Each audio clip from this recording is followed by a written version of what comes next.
A'udzubillahiminasyaitonirrajim. Bismillahirrahmanirrahim. Kita lanjutkan pembahasan yang kemarin. Kita kemarin sudah mengenali huruf bijarin ya. Ini dikelompokkan sebagai huruf satu. Kelompok apa saja yang masuk kelompok bijarin? Ini ada bi, ada ka, ada li, ada ila, ada alai, ada min, fi, an, hatta, dan bitawa. Ini sebagai huruf qasam. Ini contohnya pada Al-Quran surat Al-Baqarah ayat kedua, dzalikal kitabu la raiba fihi hudal lil muttaqin ya. Kita identifikasi sebagai huruf bijarin adalah fi ya, yang ditandai dengan nomor 1 ya. 1 itu merujuk pada kolom 1 yang kita kelompokkan sebagai huruf-huruf bijarin ya, yang jumlahnya ada 12 kemarin kita sudah menghitung. Demikian juga dengan li ya, untuk ya. Li kita beri tanda 1 bulatan merah. Ini menyatakan bahwa li ini adalah bijarin. Kemudian berikutnya adalah kelompok huruf yang kedua, kana, rofa'u, nasoba. Apa saja yang masuk ke dalam kelompok huruf kolom 2 atau kelompok huruf kana, rofa'u, nasoba ini? Yang pertama adalah kana. Ini artinya kana ini adalah ya. Nah, kita di dalam Al-Quran bisa menemukan huruf kana ini sebanyak 1418 kali, jadi cukup banyak. Kemudian laisa. Laisa ini artinya tiada atau juga bukan ya. Nah, di dalam Al-Quran kita bisa menemukan huruf laisa ini sebanyak 79 kali. Jadi ada perulangan di dalam Al-Quran pada kalimat yang berbeda. Laisa ini sebanyak 79 kali. Karena 1418, laisa 79. Karena artinya adalah, laisa artinya tiada bukan. Jadi dengan demikian kita bisa mengingat bahwa apabila kita menemukan kana di dalam ayat Al-Quran, maka ini kita identifikasi sebagai huruf dan kita beri nomor hurufnya adalah nomor kolom huruf nomor 2 yang disebut dengan kana, rofa'u, nasoba. Nah, contoh di dalam Al-Quran misalnya pada Quran surat Al-Baqarah ayat 75,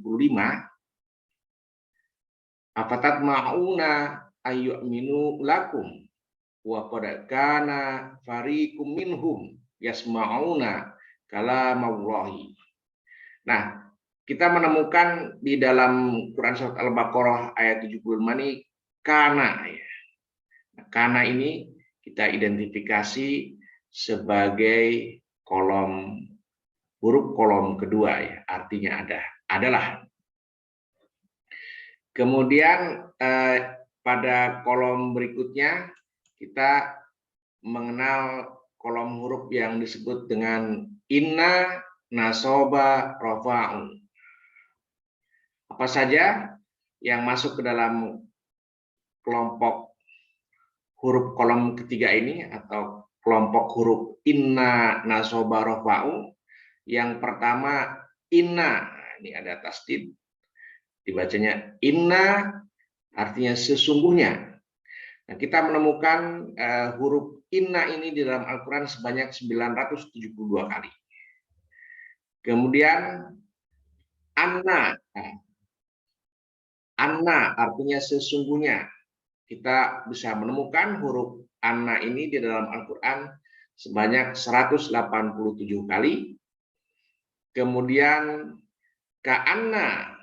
Ka'anna, seakan-akan. Ini kita menemukan di dalam Al-Quran sebanyak 37 kali. Kemudian lakinna. Lakinna artinya akan tetapi.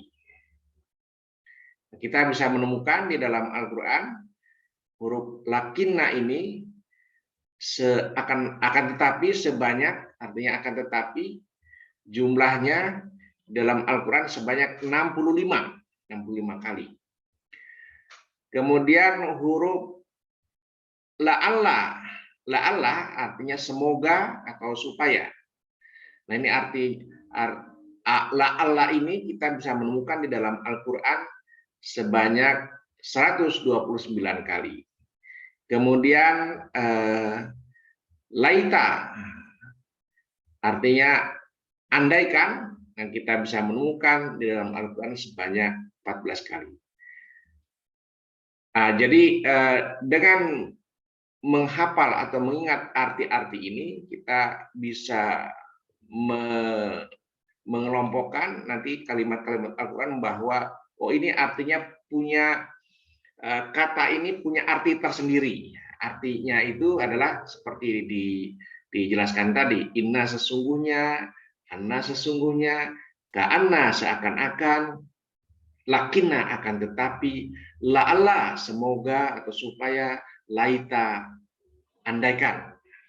Kita bisa melihat misalnya contoh di dalam Al-Quran, kita bisa menemukan salah satu huruf kolom ketiga ini atau huruf inna nasoba rofa'u pada Al-Quran surat Al-Baqarah ayat 21.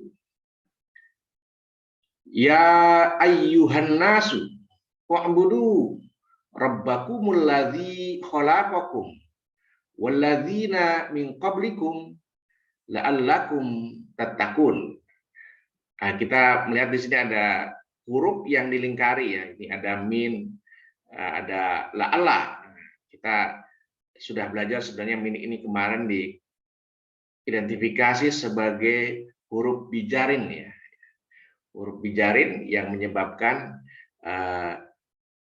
kata atau kalimat setelahnya beri'rab atau bertanda baca ya, berharakat kasroh. Dalam hal ini min qabli, bukan min qablu ya, min qablikum.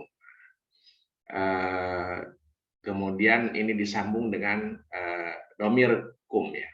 Nah, kita ini hanya mengingat, tapi perhatian kita sekarang adalah untuk mengenali huruf inna nasoba rofa'u di dalam ayat Al-Baqarah ayat 21 ini, yaitu la'alla.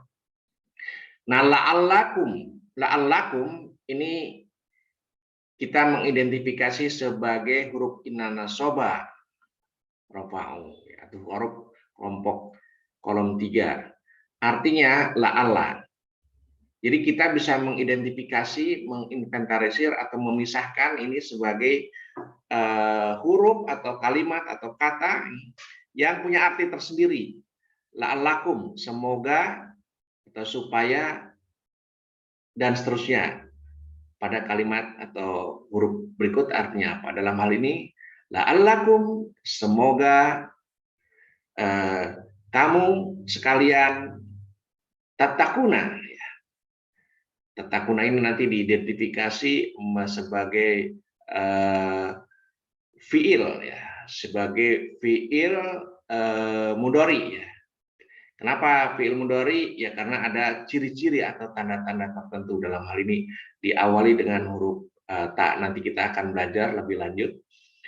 Jadi dengan demikian kita bisa memilah-milah dalam setiap ayat itu mana yang disebut dengan fiil, mana yang disebut dengan huruf, mana yang disebut dengan isim. Nah, masing-masing itu ada cirinya. Ciri isim apa, ciri fiil apa, kemudian ciri huruf apa. Nah, huruf-huruf ini kita sudah mengidentifikasi dan mengelompok-kelompokkan ya, menjadi kelompok-kelompok yang tersendiri. Seperti contoh la'allakum ya, la'allakum ya, kita menemukan huruf la'alla ini sebagai huruf kolom ketiga yang artinya semoga supaya. Jadi setiap kita menemukan la'alla ini adalah artinya semoga atau supaya ya.